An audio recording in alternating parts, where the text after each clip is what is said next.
those of you out there who are cancer patients or survivors or caregivers, we're talking today about how do you become a patient advocate or a survivor advocate, but an advocate for yourself and get your voice heard. And it's a really interesting topic to hopefully have some discussion around. Those of you know me by now, if you're watching our Wednesday show, I'm Dave Williams, and I'm a colon cancer survivor. I have a website called findyournewnormal.com, which is hosting all of the videos that we're collecting and creating an archive of the content that those of you who are missing our shows can go back and watch. And beside me is my wonderful co-host, Gina Costa-Goldfarb. And she also is a cancer survivor, and I'll just pass the mic to her in a minute to share with you who she is and where her focus is at. This topic today of advocacy is something very important to me because it took me a long time to learn that I was in charge of my cancer treatment and survivor program. I thought the people in the white coats and those wearing stethoscopes were the ones who were looking after me. And I discovered, no, I have to look after myself, that I'm a member of their team. And this is really an interesting topic with lots of little vignette stories that I want to share. And over to Gina to talk a little bit about why is advocacy of interest to you? Yeah, so I am, a former caregiver. I was caregiver to my mom, so obviously I had to be very proactive with her doctors. And I myself am a breast cancer survivor and a life coach with a niche in working with survivors and caregivers. And what I do is I help survivors, cope with the emotional and physical challenges they experience so that they can feel confident and control of their lives once again. And if you guys want to check me out, you can check out my website, www.newbeginningswithgina.com. And so part of getting that power and confidence back is really taking a proactive role in your health. So, even coaching some of my clients, they sometimes feel like they're at the effect of their doctors and they're not in control, when the fact of the matter is you have to kind of open things up for them and create awareness around that. And they do have choices and obvious roles to take, like you said, Dave, as part of their healing process. So they do have choices and options out there for them. So I think that's what we're, that we want to open up and share with everyone today. Oh, for sure. Because I think that's the confusion that a lot of we patients and survivors and caregivers haven't yet grasped, is that it is a team of people all working together on this fight with cancer, or journey with cancer, or coping with cancer, whatever we want to talk about it. But everyone's got their own perspective. And interesting enough, it's our life that's at the center of this. And a surprise, perhaps we should take a little more, be a little more in charge of what's happening. And I didn't really see that, as I've shared in some of our earlier broadcasts. When I came into the medical system, I really thought that I would meet Marcus Welby and Dr. Kildare. And I know that really ages me, but I figured that those were the people that would now take me and look after me, and all my needs would be handled. And it turned out that I had a very competent oncology team, in fact, a very large team, as my disease was very complicated. And as everyone came involved on my team, all kinds of issues cropped into the discussion, and someone had to make some decisions. And at the beginning, I was certainly in a state of being angry and fearful and frustrated and didn't really understand what was going on. And so I sort of just bowed out and just said, hey guys, you're the experts. Okay, I've got cancer and you're telling me it's life and death, big deal. Let's figure out how to make it work. You see this all the time. This is my first rodeo, so I've got to learn. And I sort of abdicated to them and said, look after it.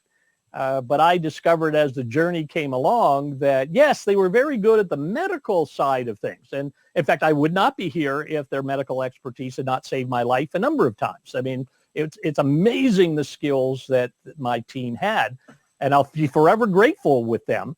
But they really weren't focused in on the complete picture. They were looking at the treatment program and the medical intervention that they had to partake in.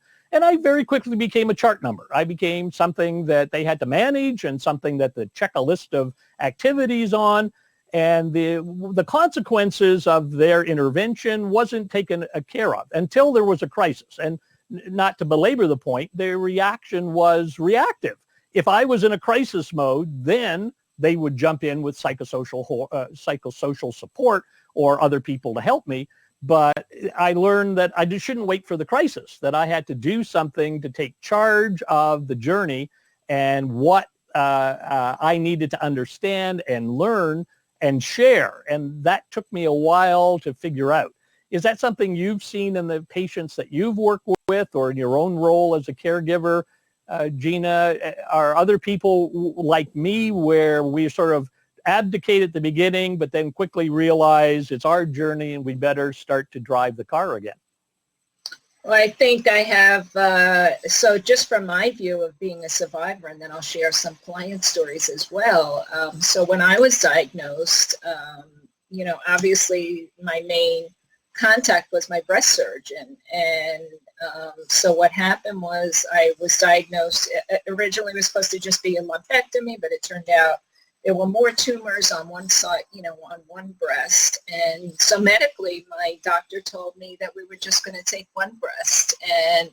But it was my choice, obviously what I wanted to do. Now, I had already made my choice before I even told her. But so then I said to her, okay, doc, so you're recommending medically, that we just take one breast.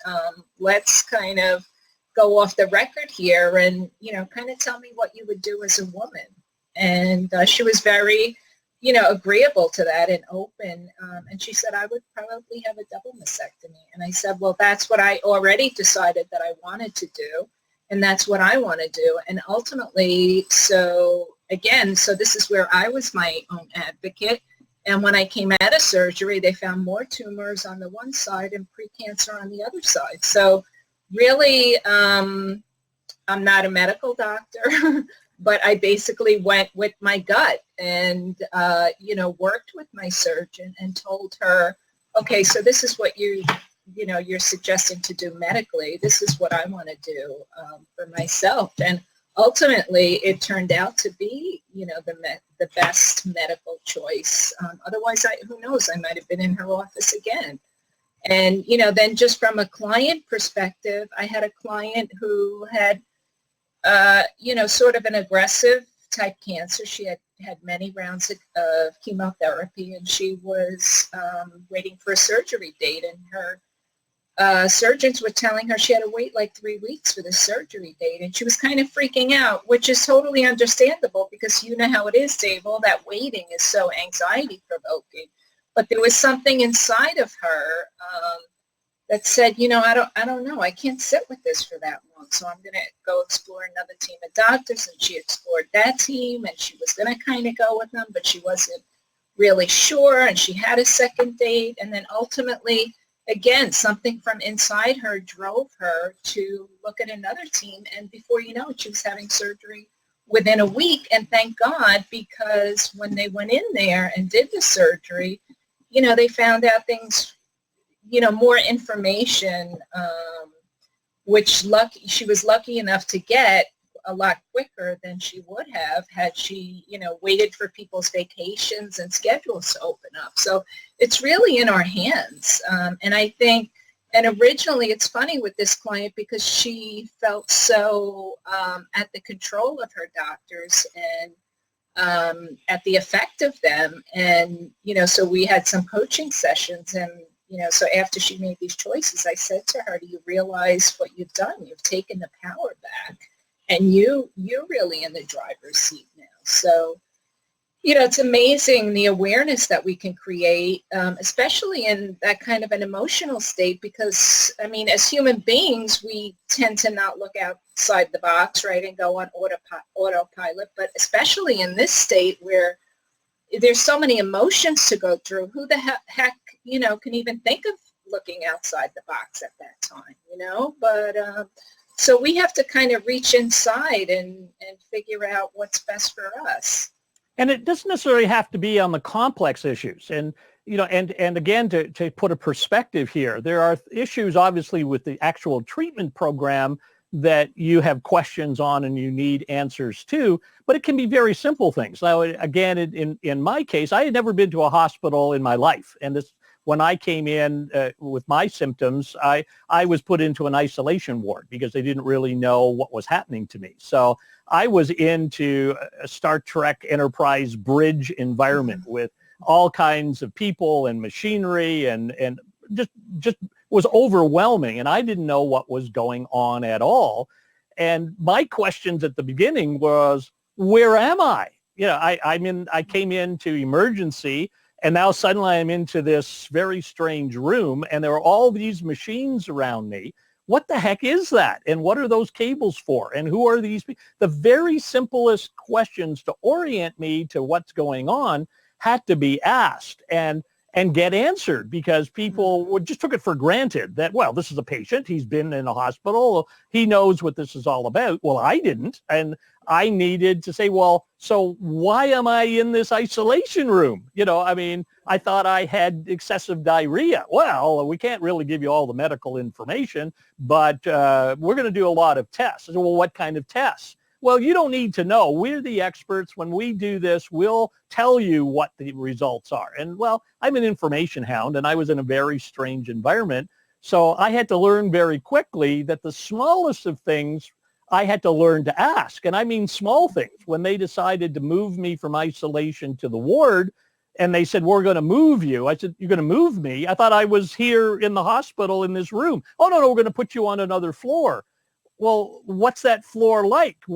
Have you got a picture of it? Can you tell me where you're moving me to? Why will that be different than where I'm at now? Just leave me here. I'm getting used to this. And again, to put it in perspective, I was in the hospital for a little over 4 months from the moment that I showed into emergency. I didn't get out for 4.5 months until I was ready for chemo and radiation. So in that first 4.5 months, I was hospital bound, trying to understand the basics of what I needed to ask. And I was in not a teaching hospital, a community hospital, but they had learned that some patients like me were pretty naive. And so they had charts on the wall saying it's okay to ask questions. In fact, the word was be an advocate. And I tell you, I didn't know what the word advocate meant. I really didn't. I thought that was something a lawyer did. So I asked one of the nurses when I went there, I said, do I need a lawyer? He said, well, why? Well, there's an advocate. He said, no, you're the advocate for your treatment program. And I said, you're not in charge? I'm in charge? He said, well, and she was trying to make it easier for me to say, well, no, we're part of a team. And I said, well, I don't think we're a team. You've been moving me around from room to room, and you'll say things like, we're sending you off for an x-ray. Oh, we're sending you off for an MRI. Oh, we're sending you off. And I said, I don't know what those are. I have no idea what you're talking. Those are very strange words to me. Is there anybody here that can explain what it is that you're doing to me so that I can get comforting with that? And they said, Dave, you ask way too many questions. You don't need to know answers. I said, yes, I do, because I'm really angry and frustrated and scared. And you told me I have cancer. To me, that means I'm going to die. Will someone please explain to me what it is that's happening so I can get some comfort with this thing that's happening? So I'm saying to our audience that it's okay to come in completely naive like I did with no exposure. I mean, I had visited people in the maternity ward, so I know that a hospital existed, but I wasn't into a treatment side of this. I mean, as I said, I'm not joking when I said, can you give me a picture of the room you're moving me into? And they said, what, you think this is a hotel? We have a service brochure that we're, just come with us, we'll take care of you. I said, do I have to walk? And they said, no, you're too weak to walk. You know that. And I said, well, we'll just push you. I said, you're going to push me? I mean, I'm telling you, I was at the very basic level of understanding. And that's okay, is what the message is today. Ask the questions. Get comfortable with what you're going through, because when the going gets tough, you'll need to be comfortable with the things that are happening to you. So right at the beginning, I'm saying be the advocate. Come up with ask the people that you need answers from and go after it. You know, and it's hard. I'm going to say it, in my case, it was really hard because I was like visiting a new planet here and I didn't understand anything. But it's okay. You do learn after a while, and then the team comes around you. And as another point before I send it back to Gina, it's interesting that if you are sharing and talking, you'll find that your nurses are the best people to work with you because they are trying. I mean, I know it sounds crazy, Florence Nightingale, but that was in my mind. You know, there was this person who is going to care about me because my doctors didn't seem to really care. They wanted to fix the problem. In fact, my surgeon said, Dave, you ask too many questions. I'm just the plumber. You know, I just go in and fix the broken tubes, you know, pipes.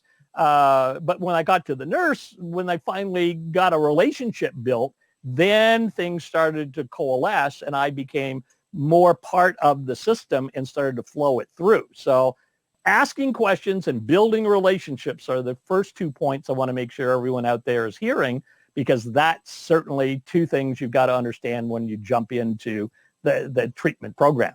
Am I off base there, Gina?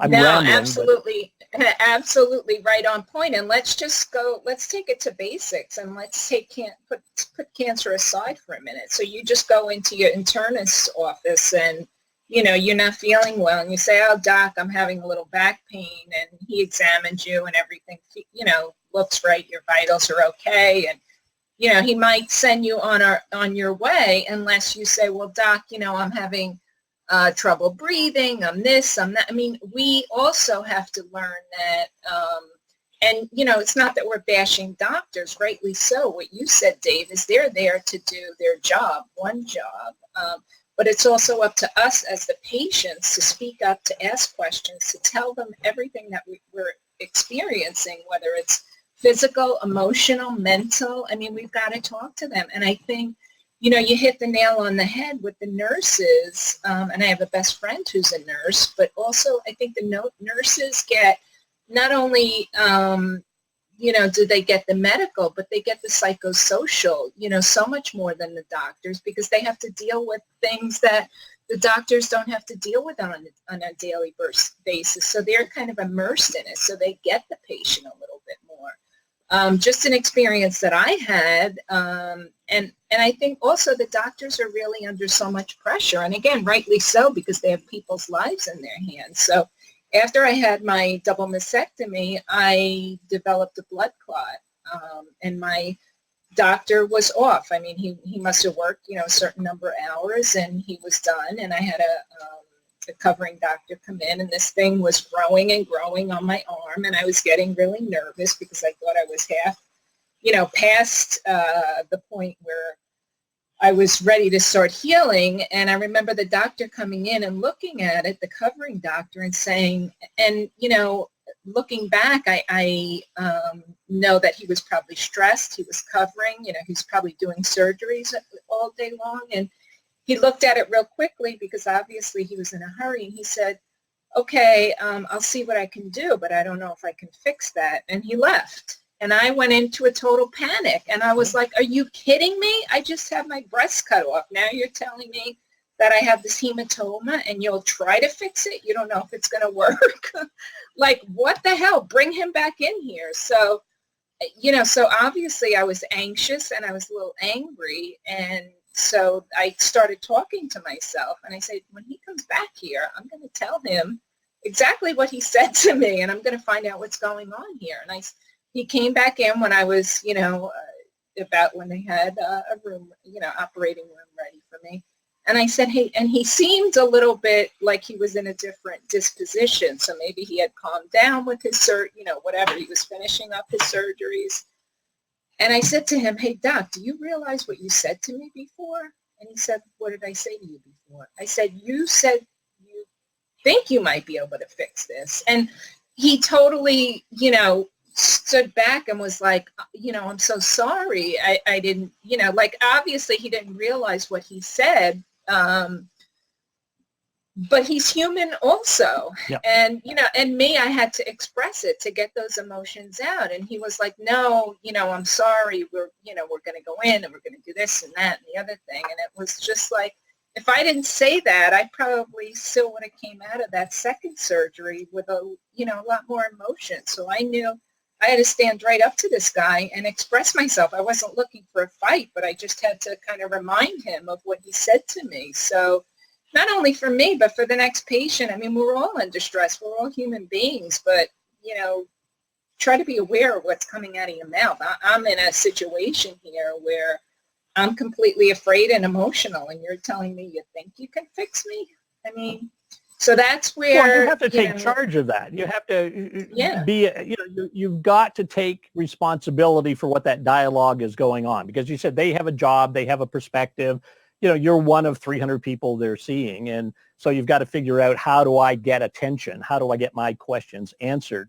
JC's in the audience, and JC, just indicate if you want to come on camera, because I'll open up the seat and you can join us, because he was just sharing that there's a great book on the healing codes, and I'd like to know more about that, because the healing process, I discovered, was enhanced by the more comfort I had getting the knowledge I wanted, because I was a knowledge hound. And when I said I have questions, I finally got my oncology team to say, well, Dave, write them out, and we'll answer them. Unfortunately, when I wrote my list, the doctor came in the next morning and said, I did what you have. I've got a list of questions. And he said, how many have you got? And I said, 13. And he said, well, I can answer 3. Just pick the 3 that you think are most important to you. And I said, what about the others? He said, well, I'll worry about that later. Right now, we only get 3.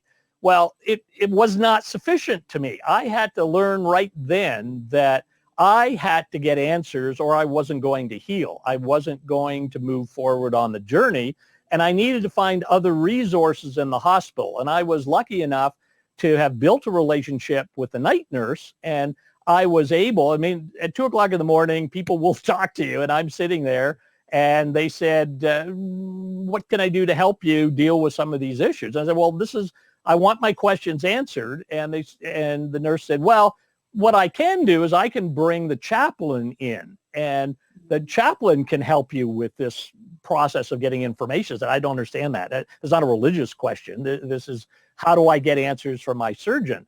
And when the chaplain came back the next day, which is amazing, because the night nurse left a message, the chaplain showed up. As soon as she came in on shift and said, okay, tell me what's going on, see what I can do. I can be a mediator for you. And I said, really? She said, yeah, let's set up a meeting between you and the surgeon, and you can get your questions out. I'm there. I'll help you deal with this frustration that you're having. And she was saying, because you're not going to recover, and you're not going to go through this process well if you're in the state of anxiety that you appear to be. So let's bring in a process that you can share some information. So what I'm sharing here with the audience is that you don't necessarily have to be alone. If you start thinking about the operation in the hospital, there are people who do care about you. And from my perspective, it's always been the nursing team, and it's always been the nice nurses, the night nurses. They're all nice nurses, but the night nurse was the one that I found on shift. There was time that they could spend more with the patients that were in some, kind of turmoil. And then I learned through them what was going on, because I had, in fact, I was called Mr. Trouble. Can you believe that? On my chart, because I asked so many questions, they wrote down Mr. Trouble. And when rounds began in the morning, they would show up and they would say, not how is Dave doing or how are you feeling? He says, so Mr. Trouble, what's the issue today?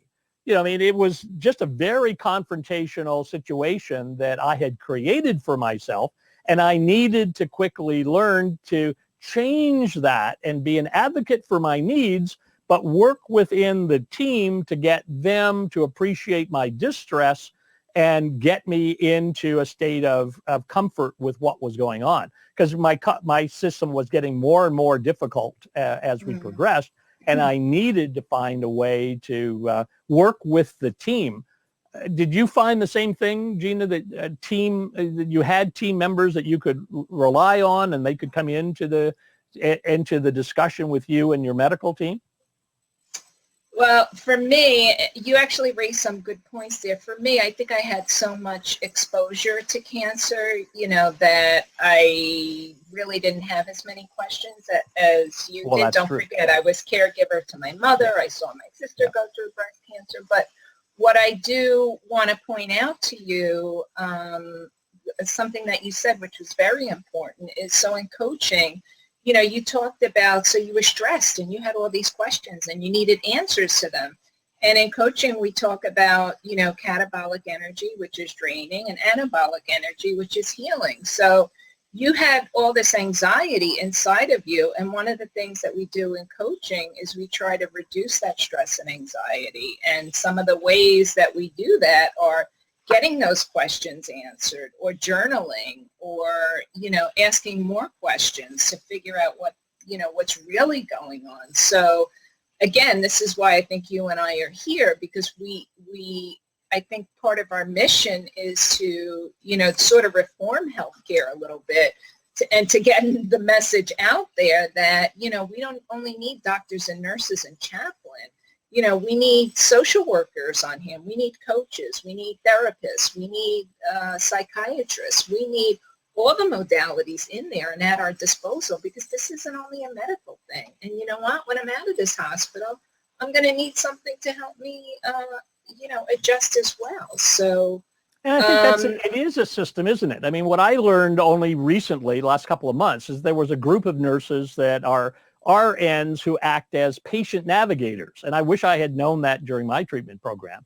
But there's a nurse who is there with you as your advocate to help you walk through the system. Not just to, they will drive you to get your blood draws and your doctor's appointments and all that kind of, basic support services. But they're there to help you with these emotional issues, the distress that you're going through, to act as a mediator with you and your medical team if it's not working out.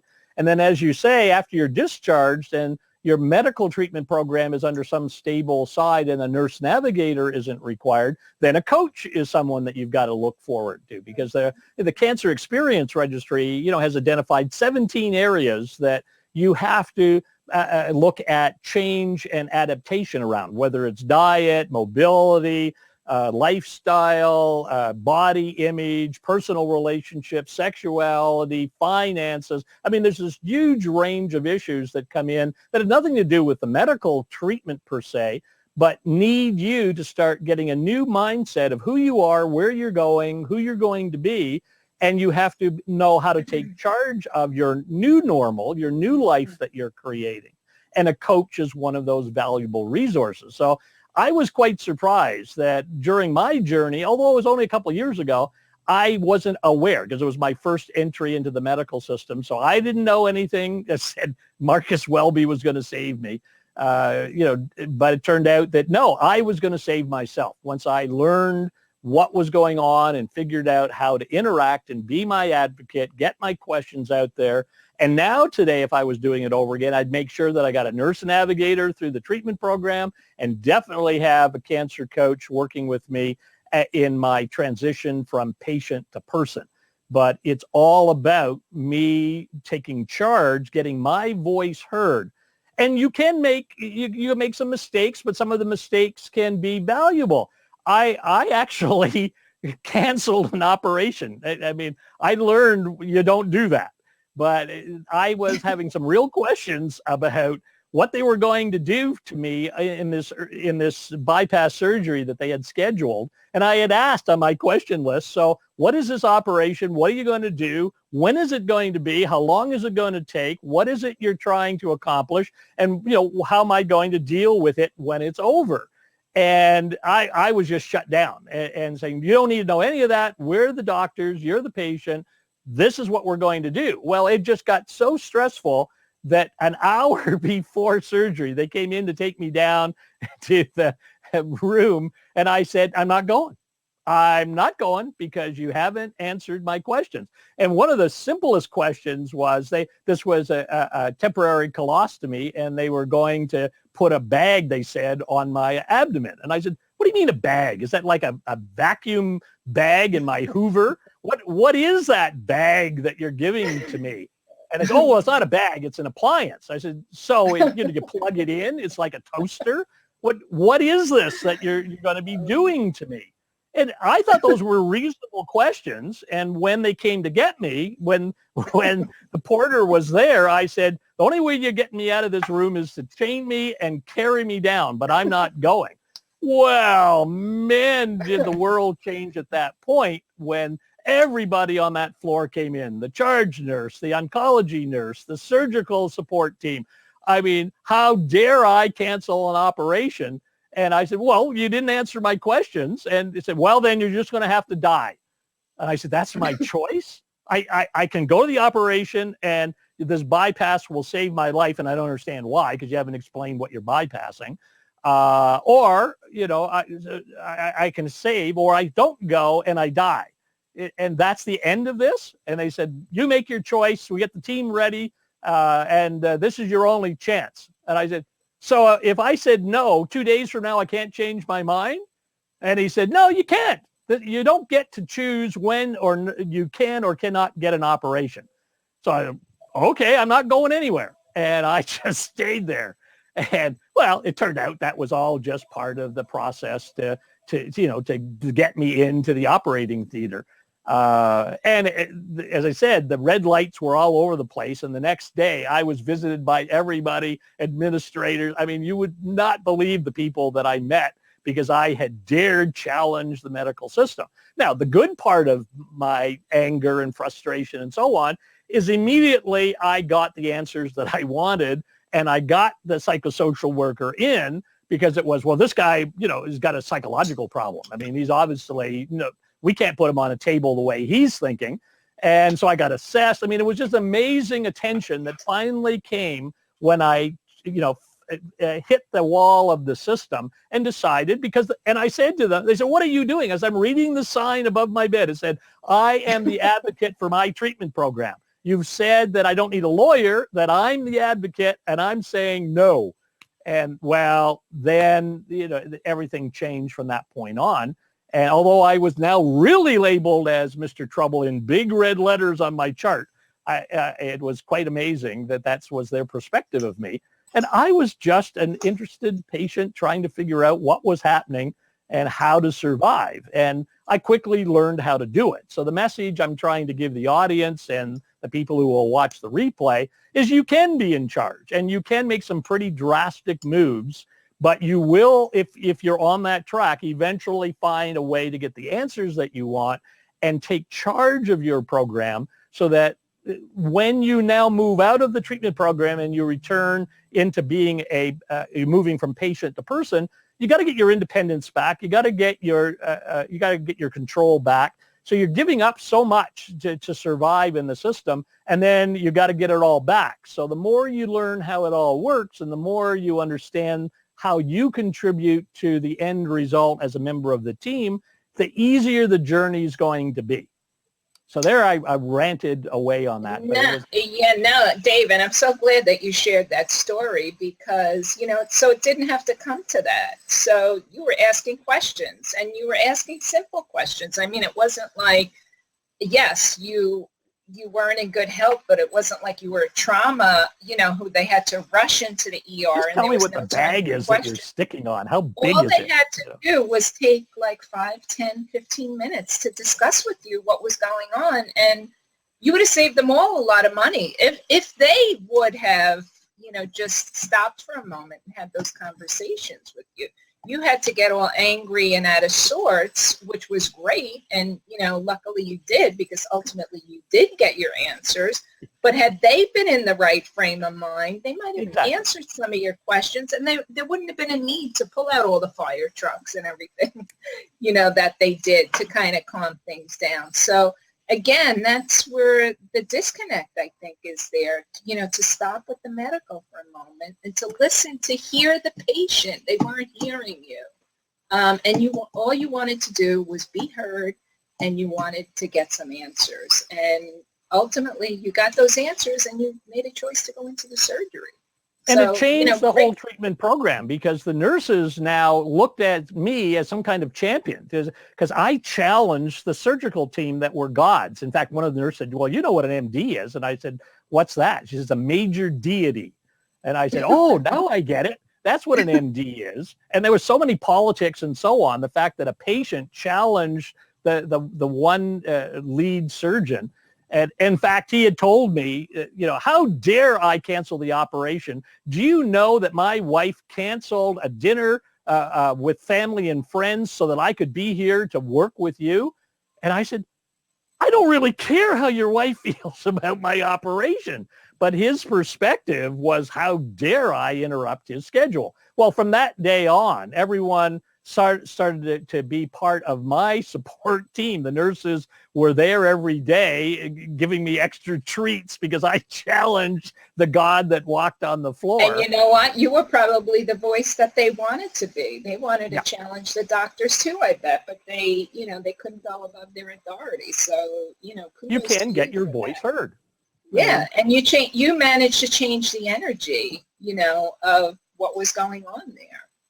Oh, and it was desperate because there were so many complications going on during that 4-month period that I just had to figure things out. Otherwise, I know I would have just said no and just fine, let me die. I mean, I had to find a way to survive, and for me it was about information and getting that from the medical team. And as I said, I'll come back and support the nurses. I mean, a couple of them made the special appointment, not appointments, but adjusted their schedule to come in to sit with me to see what was going on and what they had to do to keep me in a calm state of mind, because what I did really did disrupt the system, and they don't want patients doing that. But there's so many things that happen in hospital that, you and I could share stories about that they're trying to deal with. But part of our job as the patient is to try and get our voice heard, to get whatever we think is important or our family thinks is important. Your family members have questions and they need to get them answered. And often they don't get any attention given to them at all because they're not the patient. So they don't want to spend any time with the family members. It's not billable. There's no billable code for consultation with family. It is if it's billable time with the patient. So there's all kinds of things in the system that I still don't understand, but do know that you can be an advocate. You can figure it out.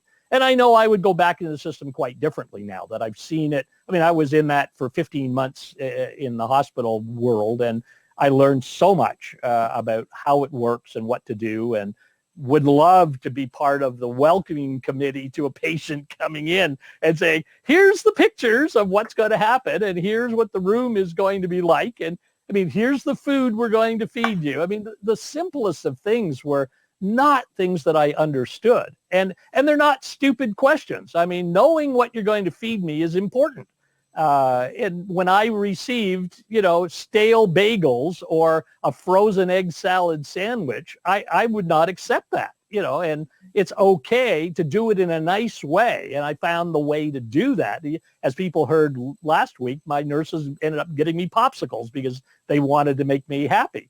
When I found that the food wasn't what I wanted, when I found that the operation information wasn't what I wanted, I started taking control of this system, and it made a big difference in the journey.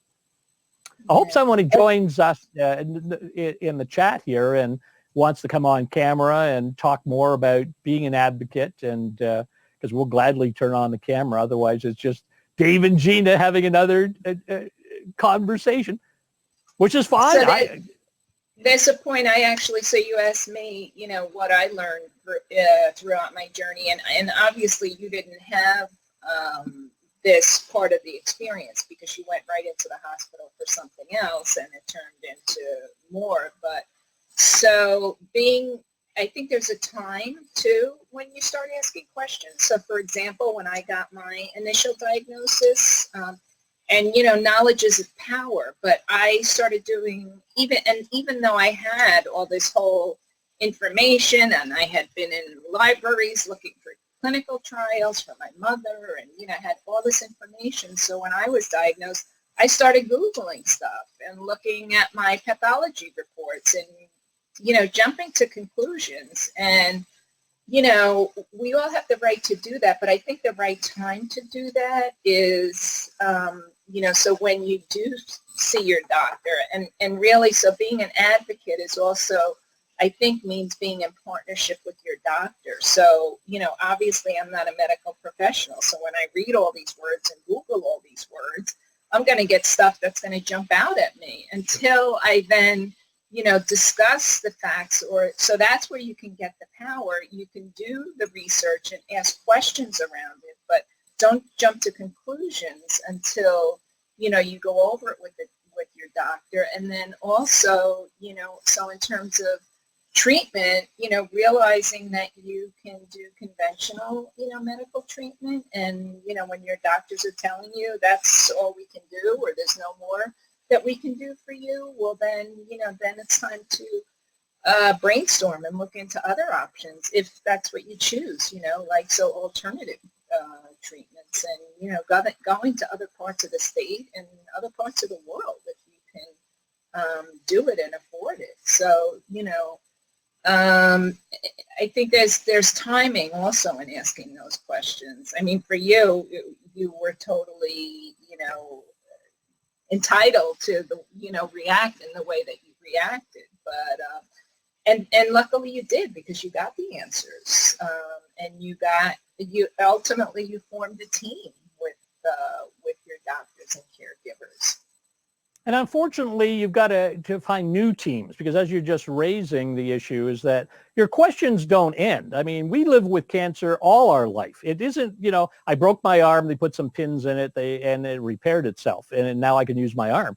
We live with cancer and its consequences forever now. And there are new questions that come up all the time that we want answers to. And you raised an issue about searching on Google and looking at other content, and you've touched a barb for me, because I'm getting quite frustrated by the focus in a lot of wonderful videos dealing with cancer that's full of inaccurate information, and people are watching these videos about what causes cancer and how to remove your tumor holistically and how this person was about to die, and 6 months later they survived because they refused chemo. I mean, the information that suddenly seems to be everywhere and on really good produced videos about what it is that we are dealing with, you suddenly have to become a filter of that information. And you're going to have to learn where you go to get that information vetted.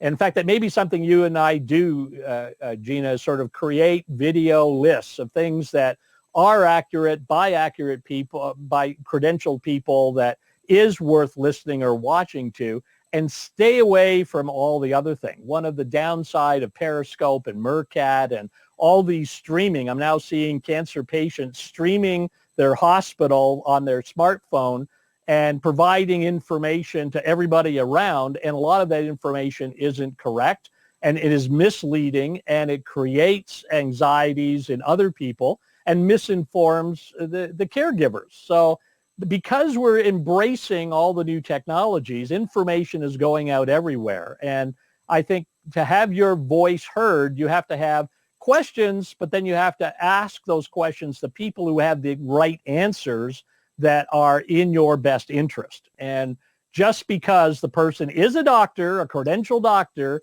and says, stop eating sugar and your cancer will disappear, may not be true. I mean, there's a message in there about sugar and cancer, but if you don't understand what that is, just shutting down your processed cancer or processed sugar intake isn't getting rid of the glucose conversion process that your body does with every food that you're doing, which still feeds the cancer. So these are complicated issues, and they're not simplistic answers to the questions that you're asking. So please, as you're looking at your journey as a caregiver, helping your loved ones, or as a patient looking for answers in your treatment program, or a survivor as you're moving on to formulating a new life for yourself, keep researching and getting information and finding a new team of people to surround yourself with that will help you interpret all the things that are happening in this world of cancer. Someone's got to start focusing in on inaccurate information being shared that is just irritating me every day. I'm now seeing it, watching it, and getting I've got to learn what to do about that, because that's going to be my next pony I'm going to ride, I think. That's something else that you raised, Dave, too. So some of that stuff might raise energy for you, but it's all about our own individual preferences. So something that's right for me, you might go crazy over, and vice versa. I might say, why in the world would Dave be doing that? But the thing is to be open to this information, and like you said, so we all have filters. So to filter it through, to ask more questions, and then the ultimate decision, and a lot of what I go, with in terms of my own health is my gut. So what is my intuition and my heart telling me to do? For example, now I'm concerned about my ovaries because my mom had ovarian cancer. So for a while I was kind of going with my gut and going with my oncologist view. And recently I saw a physician's assistant because my oncologist wasn't in, and I started open the conversation up with her again because I had a little bit of a scare on a scan. And so nothing that we're, getting urgent or crazy about, but I opened up a whole discussion with her where I love my oncologist, and my oncologist probably wouldn't have spent the time having this conversation with me. But the bottom line of this is I'm seeing, so another specialist, a gynecologist at my treating hospital instead of locally, just to talk and go over things and to weigh the odds, just so that I can make my own decision to find out if this is what I want to do. Because, who knows? And there's so much genetics involved, and yet there's no rhyme or reason, and breast cancer could be the only cancer that I ever get, although there's cancer rampant through my family. So, bottom line is I have to do what sits in my mind, what's right for me. And my sister, is a survivor as well, and she elected to have her ovaries out because I think, it was just bothering her psychologically. I'm a little bit different, so I'm kind of was going with my gut, and now there's a little flag that went up for me, so I'm looking into it further. So again, well, you're not an island. You're not alone. Your family is surrounding you, and they have to buy into what's happening as well. And we tend to forget that the caregiver team around you will influence your decisions, and there's a balance between what they know and don't know and how you're going to educate them.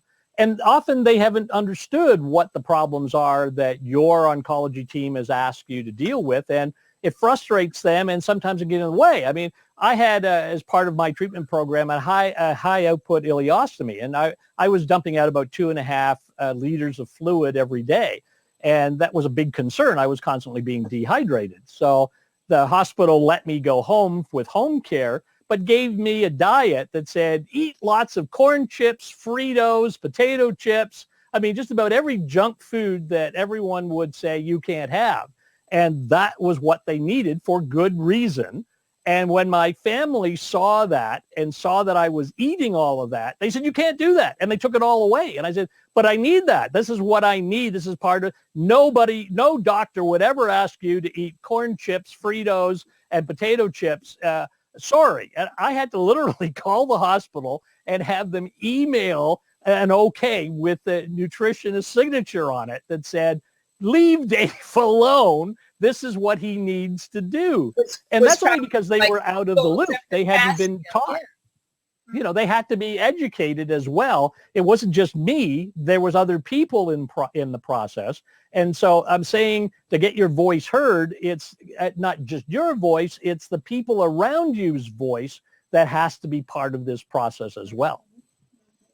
Absolutely. And, my husband and I get into it all the time. He's wanted me to get them out for years. And I'm just like, well, it's my body.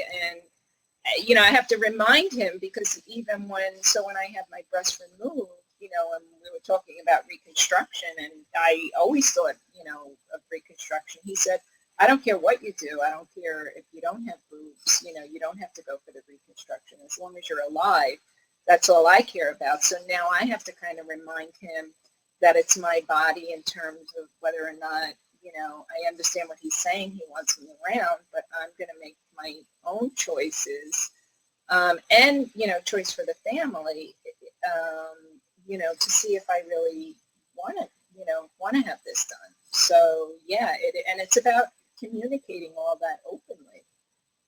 Well, it sure is about communication, and I, we're at that end point that no one's joining us in, so we should stop letting all the replay people just hear you and I, so we can close it up. But I think, today we've covered a lot of really good comments about your voice is important. Your voice can be heard.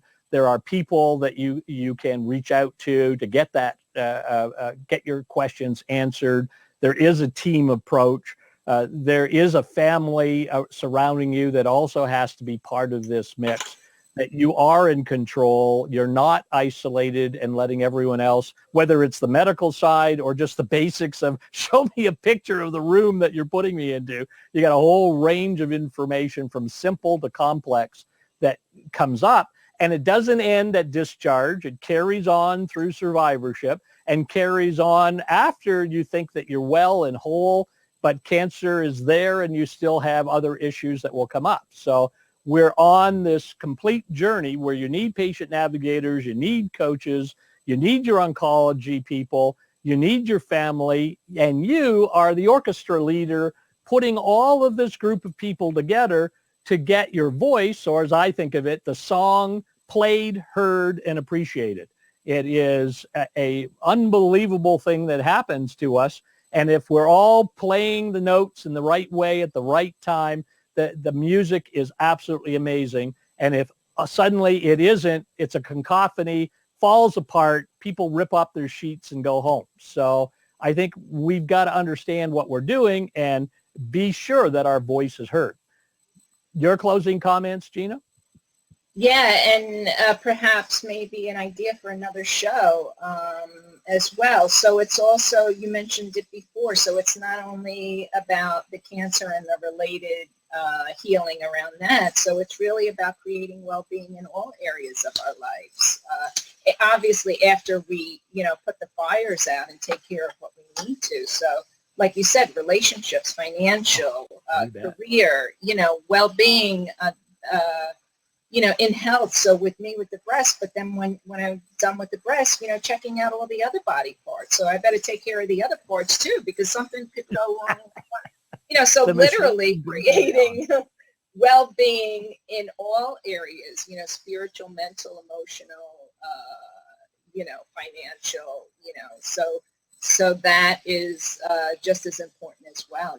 Just so again, we're inside the box. We're only dealing in one area. We have to look at the whole picture of well-being. We've got lots of shows ahead of us, don't we? Lots of topics. I mean, there's no end to this. It interests me how complex this is, and yet how important it is and how much fun it is. I mean, this is a journey that some of us, I certainly didn't like going through, and yet you can come out the other end and have a new life and a new way of approaching it all.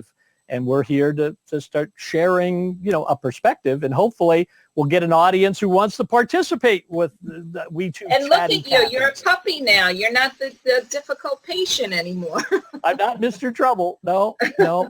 Learned what that was all about and dealt with that. I mean, I could be back into the system tomorrow and they would just love me. I mean, it's just, I would be one of those ideal patients now that I've been through it. And it's just, I mean, that's the one thing you can either choose to fight it all and, have a very negative time then, and your recovery is slower and your movement to your new world is going to be more difficult. Because I'm still meeting people as you are that says, well, I'll just get back to my life. Well, you don't go back to your life. You're moving But yet again, forward. just the topic that you just mentioned, again, topic for another show, so what am I going to do with all this experience and anger and this whole transformation? So what am I going to do with it now? I'm going to use it, from my perspective and your perspective to create a better life for myself. And, like you said, it's a choice. Yeah. It's a choice. No, so. It's a much better life. I mean, I had Great no show. hope. What did we say in one of our shows? Hope. It stands for having only positive expectations. I just love that.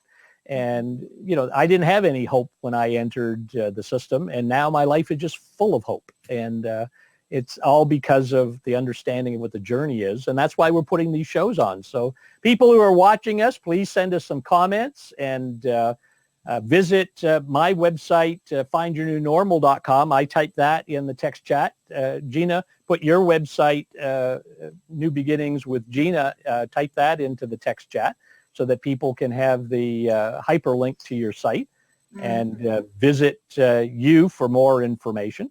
And then everyone come on back next Wednesday at 3 p.m. We're getting some good comments from people who are watching the replays. We had nearly 75 people who watched last week's replay. So but let's hope they keep coming back. So that would be fun to make this a regular meeting, conversations on conquering cancer, and have more interaction from the audience. So I'm going to turn the button off and get what they call it off the record, but I'll still be here to talk if anyone's still in the audience, get off camera. Some people are camera shy and they don't want to be recorded. But thanks very much, and we'll see you next Thursday or next Wednesday at 3 p.m. Eastern time. And let me find the pod.